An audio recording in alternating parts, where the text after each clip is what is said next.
Elhamdülillahi Rabbil alemin ve salatu ve selamu ala nebiyyina Muhammad ve ala alihi ve ashabihi ajma'in. Пайғамбар саллаллаху алейхи вассалам келгенде, пайғамбарға қарсы шыққан қауымдардың авалдары, сөздері, қадамдары, ошонун бири мурунку доордо китеп ээлеринин арасынан мейли христиандар болсун, жөөттөр болсун, алардын бирден бир чоң адашууга түшкөндөрүнүн себептеринен бири кээ бир адамдарга өзгөчө мамиле кылып, ошонун арасында мисалы пайгамбарларга дейли, эң башында турган пайгамбарларды биз өтүп кеткенден кийин алардын кабырларын ибадат кыла турган, Аллахка жакындай турган жай катары колдонуп калышкан. Мына ушул нерсе бул жөөттөрдөн, христиандардан мурунку байыркы адамдардан калган. Акыры барып Меккенин мушриктерине чейин келген. Ал нерсе мына ушул күнгө чейин дагы калдыктары калып уланып келет. Жанантип кабырларга барып курбанчылык чалгандар, кабырларга барып ибадат кылсаң Аллахка жакыныраак болосуң дегендер. Бирок мунун эң башкылары кылгандар кимдер болгон? Китеп ээлеринен кылып баштаган. Пайгамбар саллаллаху алейхи вассалам өзүнүн хадисинде айтат: "Инна ман кана каблакум кану яттахидуна кубур". Кечийинки бир адамдар болгон, мурунку адамдар. Алар айрым кабырларды ибадат кылуучу жай кылып алган. Ошондон силер кабырларды сыйынуучу, Аллахка сажда кылуучу, ибадат кылуучу жай кылбагыла. Мейли намазкана болсун, мечит болсун, ошол жерге барып Аллах тааламга жакындайм деп аны ортомчу кылбагыла деген. Себеби бир адам барып мен кабырга сыйынган жокмун, ал жердеги арбакка сыйынган жокмун, мен Аллах тааламга сыйынып атам деген менен бул нерсе васила деп коет, ортомчу болот. Аллахтан башка нерсеге сыйынууга себеп болот. А эгерде ошол кабырдын өзүнө сыйына турган болсо, Аллах сактасын, бул чоң ширк.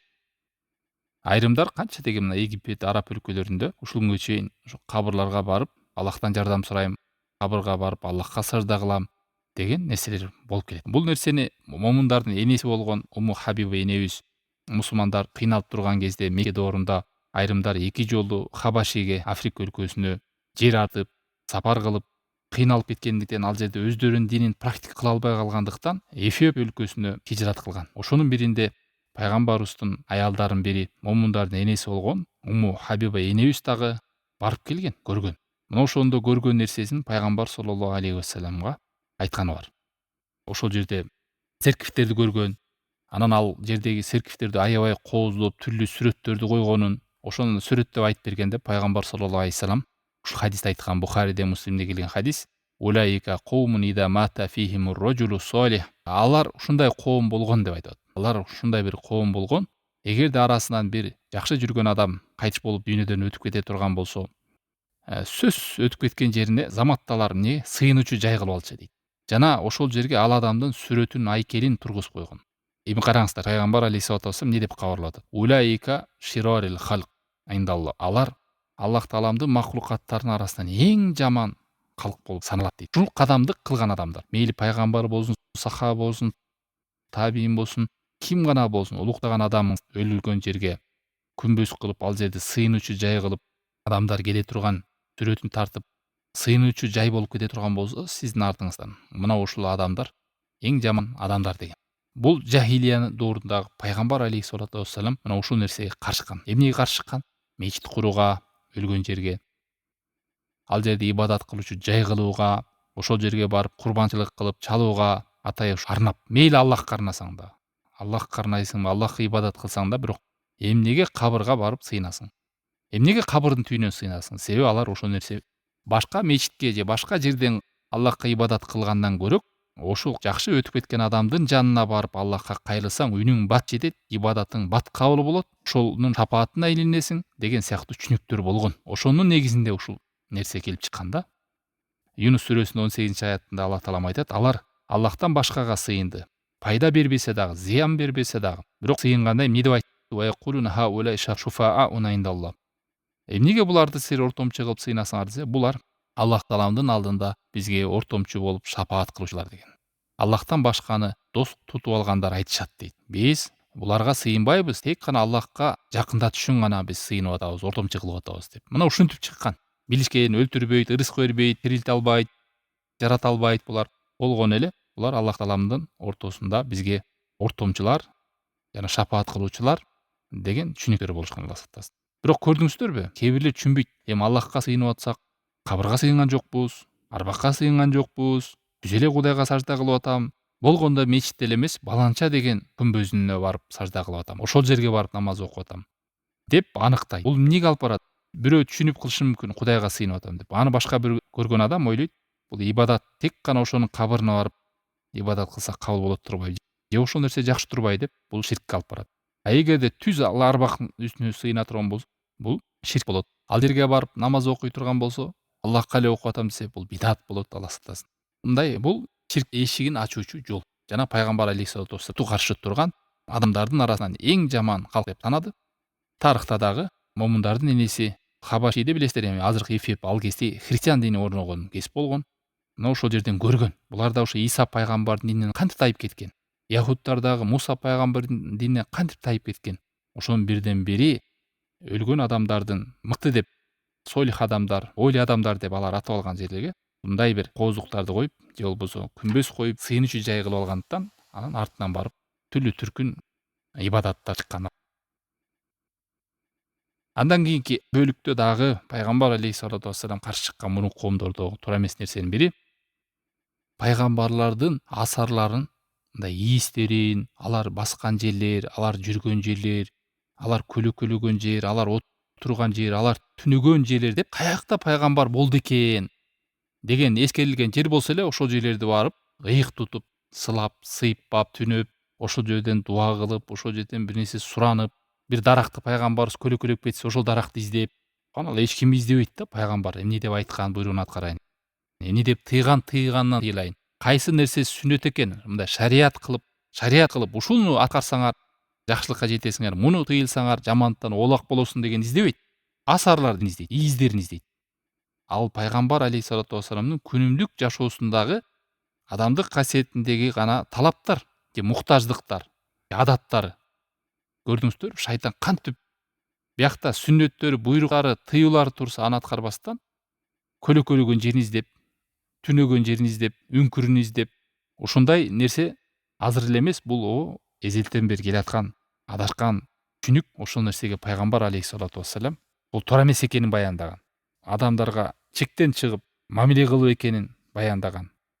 Ошол жерге барып сен Аллах тааламга сыйынсаң дагы бул Аллахтан башкага сыйынуучу жолду, эшикти ача турган бир кадам экен, себеп экенин баяндаган. Мына бүгүнкү күндө да умрага баргандар, мисалы карасаңыздар, таңга туштусу жанагынтип умра башчы болгондар болот. Анан карапайым адамдарга расписание түзүп алып барат, бир Хиро үңкүрүнө алып барат. Эмнеге алып барды десе, себеби пайгамбар саллаллаху алейхи вассалам 40 жашына келгенче ушул Хиро үңкүрүндө келип түнөп жалгызчылыкты каалап, ааламды ойлонуп турган кез экен деп баяндайт дагы. Адамдарга алып барып ошо 2 рекет намаз окутурат. Дуа кылгыла дейт. Адамдар эмне деп түшүнөт? Ошол жерге барып 2 рекет намаз окусак, дуа кылсак, намазыбыз да мыкты болот экен, дуабыз да кабыл болот экен деп түшүнөт. Бирок суроо бар да, пайгамбар алейхиссалату вассалам пайгамбар болгондон кийин 40 жашында, андан кийин барып ошол жерде барып зыярат кылып, ошол Хиро үңкүрүнөн дуа кылып, намаз окуган бекен? Жок андай нерсе. Бирок булар көрсөтөр, адаттагы нерселерине чакырып, сүннөттөрүнө чакырбайт да. Ушундай адамдар бар. Сахабалардан да келген эмес. Ушу Хиро үңкүргө барып дуа кылгыла, Хиро үңкүрүнө барып 2 рекет намаз окугула, Хиро үңкүрүн барып зыярат кылгыла деп. Биз билебиз, ибадат кылуу, дуа кылуу, Аллага жакындоо деген бул ибадат тауқифия, Аллах тааламдан пайгамбар алейхиссалату вассаламдан бекитилип бере турган нерсе болуш керек. Жөн эле бир адаттагы нерсени пайгамбарыбыз алейхиссалату вассалам сахабаларында ант берген даракты да бар, ошону издегендер бар. Умар ибн Хаттаб билген эле эмес, көргөн да. Айрымдар ошол сахабалардын доорунда да айрым түшүнбөгөндөр даракты барып көлөкөлөп, ал жерден барып табарук кылып баштагандарды көргөндө Умар ибн Хаттаб чаап жок кылып салган алды. Ширкке ачылуучу жол экенин көрүп. Себеби айтып атат да, силерге чейинки коомдор болгон алардын куруп кетишине, азгырылып кетишине, жолдон тайып кетишине пайгамбарлардын асарларынын издерин ээрчип кетүүдө болгон. Ал нерсени пайгамбарлар шарият деп кылып берген жок. Ал кадимки адамдык касиетиндеги муктаждык нерселерди аткарган да. Жолдон бараса, чарчап кетсе, бир даракка барып көлөкөлөйт да. Жолдон барасы суусап кетсе, бир булактан суу ичет.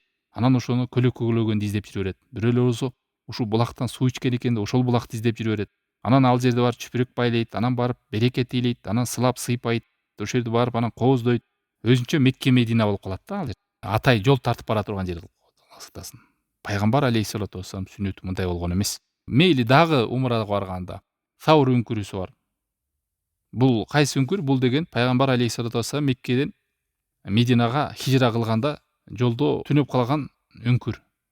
Хиро үңкүрү пайгамбарга чейинки түнөп жүргөн жери болсо, келип жалгыздап ошол жерде Аллах тааланы зикир кылып, ал эми Саур үңкүрү Мадинага хижра кылып бараткан жерде. Ага да атай барышат. Эмне кылып намаз окуп, дуа кылыш керек, бул жерде пайгамбар саллаллаху алейхи вассалам түнөгөн деп карапайым адам эмне деп түшүнөт? Бул сүннөт экен, бул шарият экен, бул жакшы экен, ушул жерге келсе деп түшүнүп алат. Болбосо пайгамбар алейхиссалату вассалам барат түнөй турган жер же болбосо Меккенин мушриктеринен бекинген бир жай болуп калышы мүмкүн. Ал нерсени баяндаган эмес, шарият кылып берген эмес. Ошол жерге намаз окулат, дуа кылып, аттай максат кылып алыстан жол артып келгиле деп. Андай болгон эмес. Мына ошол мушриктердин мурунку адашкан топтордун буйрукту аткарбай, тыйгандан тыйылбай, кайра бетизетөө деп сүннөтүн ээрчибестен каякта жүргөн, каякта отурган, каяка барган, ошол жерде кайсы даракты кармаган, кайсы сууну ичкен, кайсы үйдө түнөгөн деп ошону тарыхый асар жерлер экен, пайгамбарлар ушул жерде болгон экен деп коюп, саякаттап, сүннөтүн үйрөнүүнө баш оорубайт да. Ушул жерде болгон экен деп анан сылап сыйпап, ар нерсени байлап, анан ошондон кийин жана сахабалардан өлгөн жерин издейт. Анан барып ойлялардын жерин издейт. Анан барып ал жерге барсаң дуа кабыл болот экен, ибадат кылсаң ибадатың чырайлуу болот экен. Ошентип анан жөнөкөй жалгыз туруп Аллахка ибадат кылуу, мечитте ибадат кылуу, ибадаттай санабай калышат да, Алла сактасын. Шейх Солих Фаузан хафизахулла сөзү: канча деген коомдор болду. Мына ушундайдын негизинен, ушунун артынан келип жок болуп, Аллахтын каарына түшүп, адашып келүүдө. Улуу адамдардын, өтүп кеткен адамдардын издерин кууп, артынан ис алып жүрүү, артына өтүп кеткенден кийин, бул буттарга сыйынууга алып барат. Кадимки Нух пайгамбардын доорундагы Аллахтан башкага сыйынып кеткендердин тарыхы белгилүү. Жана буга чейинки дагы канча деген коомдор мыкты кыйын деген адамдардын кабырларын ээрчип, издерин ээрчип, ошентип адашып кеткен дейт. Эч убакта минтип айтпаш керек дейт. Аз адамдар түшүнөт, диндерин билет, кимге сыйынышты билет, пайгамбар дегенди түшүнөт. Ал жерде жөн эле бир асарларын эле барып көрүп атат, жөн эле сылап атат, сыйпап атат деп айтылбайт. Булар түшүнсө, башкалар көрөт дагы, шайтан кооздоп берет дагы, бул жерге мынча топтолгон адамдар жөн келген жок. Сен эмне артта калып жүрөсүң? Сен да бар, табаррук кыл, суран, намаз оку, жол арт, бар сен да дейт. Ошентип фитна кылат. Түшүнбөгөндөр ал эмес умрага барып ушул маселелерди түшүнбөй, ар кандай жерлерди издеп жүрбөйбү, ыйык жерлерди деп коюп. Ибрахим алейхиссалам ушундай пайгамбарлардын атасы болсо дагы, ширк менен катуу күрөшсө дагы, эң корккон нерсеси важнубни ва бания ан набудал аснам. Мени жана менин балдарымды, урпактарымды ушул буттарга сыйынып калуудан сакта деген. Себеби пайгамбарлардын, улуг адамдардын, өтүп кеткен адамдардын артынан ис салып кетүү бул ширктин эшигин ачат. Аллахка эмес, башка нерсени улуктап сыйынып кетүүгө жол ачат. Бул белгилүү. Кайра ошол нерсеге кайра кайталануучу жолдорду, эшиктерди алып баруучу себептерди жабыш керек, Алла сактасын. Андан кийинки дагы кадамдардан бул дагы кайсы бир деңгээлде байланышы бар кабырларга.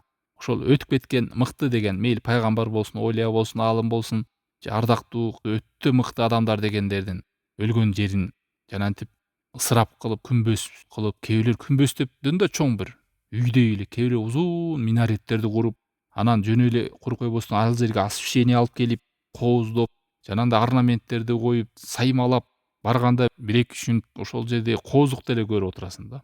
Бул нерсе мурунку доордо да болгон. Мындайча айтканда өтүп кеткен пайгамбарлардын же сахабалардын же болбосо пайгамбарларды ээрчиген адамдардын же мыкты деген адамдардын кабырын кооздоо деген маселе. Барганда ошол жерге атай лестницаларды коет, скамейкаларды коюп коет, отура турган освещенияларды коюп коет. Тим эле бир кооз да кабыр барсаң. Аны көргөн адамдар бул жөн адам эмес экен. Ошончо топтоло адамдар барып баштайт ал жерге, зыярат кылып баштайт. Ошонун кабыры ким экенин тааныбайт. Эми бул баатыр окшойт, өтө күчтүү адам окшойт, олия окшойт. Бири барып борсок кылып барат, бири болсо коюн союп барат, бири болсо дагы бир дастаркан жасап барат. Бул жер бекеринен кооз эмес. Анан ошентип анан барып эми ушунча келгенден дуа кыл дейт, анан барып береке тиле дейт. Бул жердин ибадатың өзгөчө болот экен дейт. Мына ушул нерсе мурунку учурда да болгон. Азырда ошонун бир баштапкы нерселери келатат да, Алла сактасын, бир ширкке эшикти ачуучу жол бул. Келип эмне болмок эле мен кооздоп атам дейт. Бирөө айтат, эмне болмок эле мен баланча жерди кооздоп, освещенияларды коюп койдум. Бирөө эмне болмок эле мен саймалап койдум. Бирөө куруп койдум. Ошон үчүн пайгамбар саллаллаху алейхи вассалам Муслимде келген Али ибн Аби Толипти жөнөткөндө ошо көргөн да, кабарлап айткан. Бийик кабырды көрсөң тегиздегин деген. Мындай кооздоп өзгөчөлөнгөн кабыр болбосун деген да. Себеби көптөгөн надандар, караңгы адамдар өзгөчө кабырга өзгөчө мамиле кылат. Жүрөктөр тартылат ал нерседе. Бул жөн эмес экен. Бул жерде өтө кыйын адам жаткан окшойт. Ушуну ортомчу кылсак деп шайтан ой берет аларды. Ушундай жол менен азгырат. Сен деген күнөөкөрсүң. Сен үнүң Кудайга жетпейт, сени Кудай карабайт. Ушундай кейпиң менен сен кантип уялбайсыңбы Аллахка кайрылгандан? Кой андан көнүкчө баланча деген ойлияга бар дагы, колуңду бер, убадаңды бер. Анан ошону ортого алып Кудайга кайрылсаң, бир уяттуураак болосуң, адептүүрөөк болосуң деп түшүнүк берип келген да мурункуларда. Ал эми түз кайрылганда сен кимсиң мынча күнүң менен? Анан издеп баштайт кабырларды. Кайсы кабырларга барса, өзгөчө кабырды турса, ошого өзгөчө мамиле кылып баштаган. Бул шайтандын кадамы. Ушундай жол менен чектен чыгып гулуу кылуу деген, аша чабуу деген ушул. Өзгөчө ошол жерге здания куруу, өзгөчө белгилерди коюу, кооздоо, освещенияларды берүү. Мына ошентип канча деген адамдар тайып, Аллахтан башка нерсеге сыйынып кетүү. Дагы бир жахилиянын кадамдарынан бул да кабырга тиешелүү нерсе. Кабырларга барып кезеги менен, мындай сезону менен дата коюп же бир маал менен барып туруу. Ошол жерге барып отурат, ошону кайталайт, кээ бирлер дата коюп алат. Ушул күндөрү сөзсүз барып турайлы тууган уруубуз менен деп. Ошол жерге отурат, чогулат, курбанчылык кылышат. Атай ошол жерге барат да ушундай. Бул нерсе дагы мурунку доордогу болгон нерселер пайгамбар алейхиссалату вассалам каршы чыккан. Өзү да сактанган. Өзү да эскертип кеткен сахабаларга алейхиссалату вассалам. Ла таджалу кабри айдан, менин өтүп кеткенден кабырымды жыл сайын же болбосо атай бир убакыт коюп келип тура турган жай кылбагыла деген. Ошол кабырыма чогулбагыла деген. Эгерде салават айтам десеңер, салават айткыла, каякта болсоңор да. Силердин салаватыңар, дуа саламыңар мага жетип турат деген. Абу Дауда Шейх Альбани Сохихинде келтирген бул хадисти. Пайгамбарга салават айтыш үчүн сөзсүз анын кабырына барып айтыш шарт эмес. Каякта болсо да кайсы бир мусулман айтса, мейли батышта болсун, чыгышта болсун, пайгамбар алейхиссалату вассаламга салаваты жетип турат. Ал эми атайлап кайра барып зиярат кылам, кабырына барып отурам, ошону бир дата коем деш, бул жанагы жогоруда айткандай ширкке алып баруучу кадамдардан болуп калат. Ал эми Меккеге барганыңызда билесиз, Меккенин умра кылынат, ал жерде 2 рекет намазыңыз 100 000, Мединада болсо 1000, Кудус Акса мечити, ушу 3 мечитке атай жол артып барууга болот. Сиз атай кабырына барган жоксуз ал жерде, Мадинага барганда. Анан ошол мечитке баргандан кийин пайгамбарыбыздын дагы кабырын зыярат кылып коюп атасыз. Пайгамбардын мечитине баргандан деп. Ибарат эстеп, пайгамбар саллаллаху алейхи вассалам салам айтып. Бул жерде биз айта турган жана мисалы кээ араб өлкөлөрүндө да бар. Кээ бирлер Бадави деп коет. 100 000 деген адамдар келет. Жылында бир дата коюп койгон. Ошол жерде келип мына жана ажылыкка чогулгандай топтолушат. Палаткаларды тизет ошо кабырдын тегерегинде. Малын соет, кабырдын жанында туруп алып, Аллахка кайрылат. Мына ошондой жерлер бар. Кээ бирлер убада берет. Ушундай сен ушул малыңды сөзсүз баланча деген жерге барып союшуң керек. Сөзсүз ошол жерге барып Аллахка жалынып дуа кылышың керек. Ширкке алып баруучу кадам. Абу Даудта келген со хадистердин бири бул да. Пайгамбар алейхиссалату вассаламдан бир адам сурайт. О Аллахтын элчиси, мен Бована деген жерде, бул местан аты да, ушундай жерде Кудайга убада бердим дейт. Бир төөнү курбанчылыкка чалышка. Ушуну кылсам болобу деп сурап атат да. Пайгамбар алейхиссалату вассалам жооп берип атат. Ошол сен айткан атаган жерде буттар, сыйынуучу жерлер болгон эмеспи буга чейин деп атат. Халкана фиха ватану мин аутанил жахилия юбат, сыйынылган жер эмеспи десе, жок деп атат. Андай ал жерде буттар жок, мындай чыккан мазар эмес. Эч ким ал жерге сыйынган эмес. Анан экинчи суроо берип атат. Халкана фиха айду мин аядихим, ал жерде жахилияда атай дайыма топтолгон жер эмес беле? Атай келип жана борсок бышырып келет, кээ бирлер малын союп келет. Ошол жерде бир ардактап урматтаган бир ошол аркылуу Кудайга жакындайбыз деген жер эмес беле? Чогулчу эле эмес беле? Жок, андай да жок дейт. Анда ошол төөңдү соем деген надыр деген ошол Аллах Таалага бир нерсени убада бересиз, мен муну кылам, тигини кылам деп. Бир жакшылыкка жетип алыш үчүн же бир кыйынчылыктан кутулуп алыш үчүн Кудайга убада берүү. Анда ошол убадаңды аткара бергин деген. Пайгамбарыбыз баса белгилеп сурап атат да. Сыйынуучу жай эмеспи, кабыр эмеспи, топтолуучу жер эмес беле мурун деп. Анда сен убадаңды аткара бер. Аллахка күнөө боло турган нерседе назар кылынбайт деп, адамдын күчү жетпеген нерсеге дагы назар кылынбайт деп келет. мисалы кээ бир адамдар сурашы мүмкүн, мен ушундай баланча жерге барып ибадат кылайын дедим эле десе, тура алат да. Эмне сен ошол жерден барып курбанчылык чылайын дедиң? Эмнеге ошол жерге барып ушундай кылайын дедиң? Эгер ошону улуктап, ошол аркылуу мен Кудайга жакындык болом десе, бул болбойт.